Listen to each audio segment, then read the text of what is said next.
to STEMIs with Dr. Bean. Okay, the first thing we have to do is learn about the structure of the heart, as this underpinning knowledge helps diagnosis on scene, more so than learning the anatomy of, say, the liver or the spleen.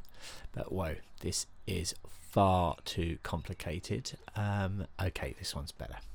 So you have one main coronary artery running down the right side of the heart. No guessing the name.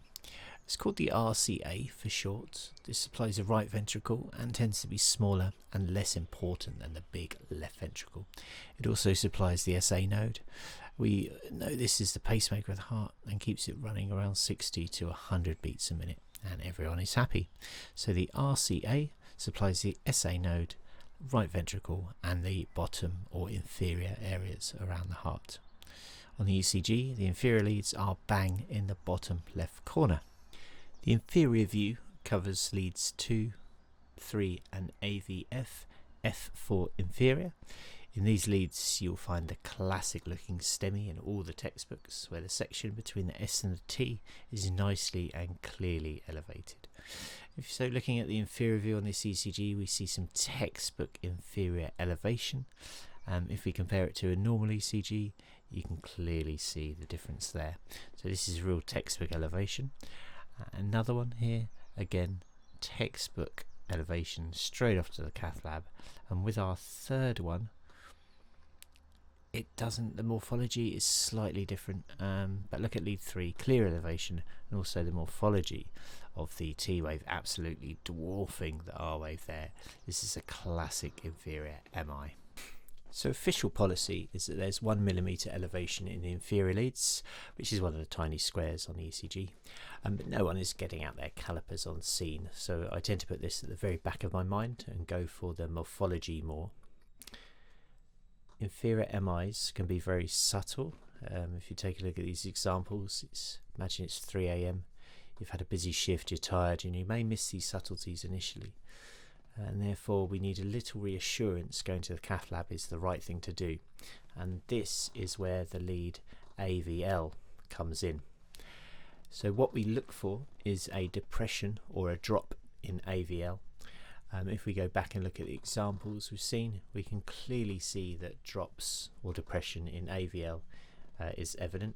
There's one, it's quite obvious there. A little bit more subtle in the second example, and subtle in the third. So if you're not sure, always double check AVL to give you confidence that your diagnosis of inferior MI is correct. So we have seen that the inferior MI is all about the right side of the heart. The culprit vessel is the right coronary artery, the RCA, which feeds the bottom and the right of the heart, and also the SA node. If the occlusion is downstream in the RCA, then you'll have your bog standard inferior MI off to the cath lab. However, if the occlusion is way up proximally, this causes more problems. Now the SA node can't get the blood supply it needs, and it starts to malfunction. If your main pacemaker is on the blink, then the AV node has to take over, and this has a slower intrinsic rate of 40 to 60. So this results in bradycardia. And of course, bradycardia results in hypotension. This is known as an unstable inferior. Therefore, the administration of GTN and morphine, which would drop the blood pressure, should be given with caution in these patients. So let's recap. Inferior MIs are shown in leads 2, 3 and AVF. The culprit vessel that is occluded is the right coronary artery, the RCA. The RCA feeds the right ventricle and the SA node. Any distal occlusion way downstream in the RCA isn't going to cause any problems, as much as a proximal occlusion above the SA node. And inferior MIs can be subtle, so look for your friend AVL and look for that drop. Okay, so we've looked at the right side of the heart, now let's look at the left. The main vessel here is the left anterior descending, or LAD. Lads. It supplies the left ventricle, which is the big daddy of the heart chambers, and the proximal occlusion, that is one that is very high up in the LAD, is known as a widowmaker. As it knocks out so much of the heart, you're likely going to arrest.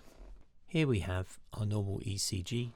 The anterior leads are V1, V2, V3 and V4, Any blockage of the LAD will show up in the anterior leads V1 to V4 as shown here. Having a look at some classic anterior MIs, you can see the varying morphology. It really pays to get on Google Images and get familiar with all the different morphologies of anterior MIs. Now, to help us with our inferior MI diagnosis, we used AVL. There is a similar hero to assist us with anterior MI diagnosis. If you suspect an anterior MI, look at the inferior leads for reciprocal changes. This means the anterior leads are elevated, the inferior leads will be reciprocally depressed. Going back to the Widowmaker ECG, you can see clear depression in the inferior leads. Again, other examples, clear inferior depression. But sometimes there are no reciprocal changes, or they are very subtle, so don't rely on this as a diagnostic factor alone. Again, there are criteria, but I tend to look at the morphology rather than trying to measure the millimetres of elevation. So let's recap with anterior MIs. They appear in V1 to V4. The culprit vessel is the LAD, which supplies the big daddy of the heart chambers, the left ventricle. This means a significant blockage of the LAD is called a widowmaker. It's time for pads on and foot down.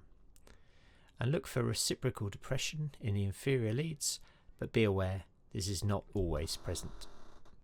Inferior and anterior are the two main MIs to consider.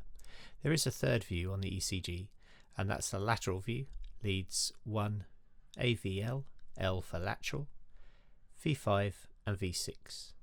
These represent a third vessel which comes off the LAD, called the left circumflex, or the LCX, which wraps around the lateral side of the heart.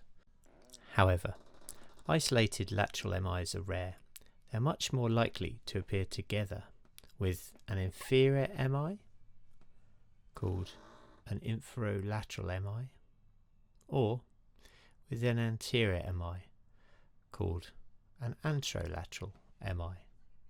Therefore, it's prudent to concentrate your initial learning on STEMIs on identification of the inferior and anterior MIs. And lastly, we have the forgotten view, AVR.